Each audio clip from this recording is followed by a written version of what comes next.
Hello AML team. Customer due diligence is essential for businesses to save themselves from the risks posed by customers. The process involves identifying the customers and the risks these customers can pose to your business. A key element of customer due diligence is identifying the ultimate beneficial owners, UBOs of corporate customers. The video explains the criteria for identifying a UBO and its importance for AML compliance. Identifying UBO is critical to customer due diligence. Only a natural person can be considered a UBO who controls the entity's operations. A corporate entity, or a legal person, cannot be a UBO. Once you identify the UBO, you must verify their identities and understand their risk to your business. If the UBO of an entity is a politically exposed person, or belongs to a high-risk country, he is considered a high risk. In this case, the entity is also classified as a high risk from AML perspective. Here, enhanced due diligence must be conducted for corporate customer and their UBOs before establishing a business relationship. The case is the same otherwise as well.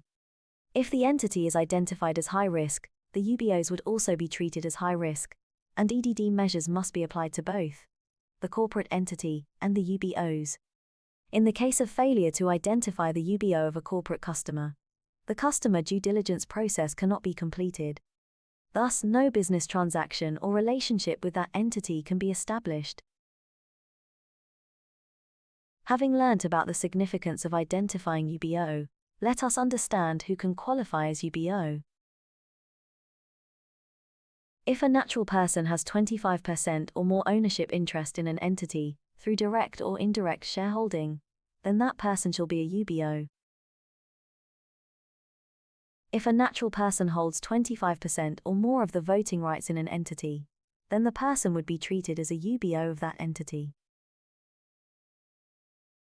If a natural person has the right in the entity to appoint or dismiss a majority of the managerial persons, then such a person is a UBO by way of controlling interest.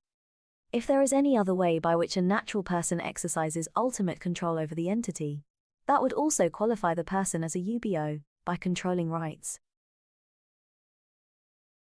If you cannot determine the entity's ultimate beneficial owner, by any of these discussed three ways, then there is one more way you can do it.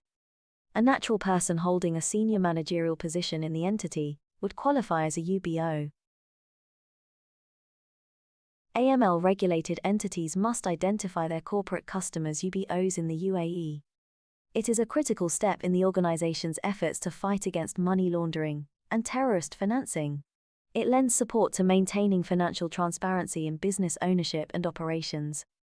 Thus, identifying the owner who ultimately benefits from the action of a corporate customer helps you unveil the potential involvement of the customer or its UBO in any financial crime. Identify the UBOs to safeguard your business from being exploited by the financial criminal, acting from behind the legal structure, to complete customer due diligence process effectively, and stay 100% AML compliant. Hope you find this video insightful. Stay tuned for more updates and learning about AML measures. Don't forget to like and subscribe to our channel to stay up to date on all of our content. And hit the bell icon so you never miss a video.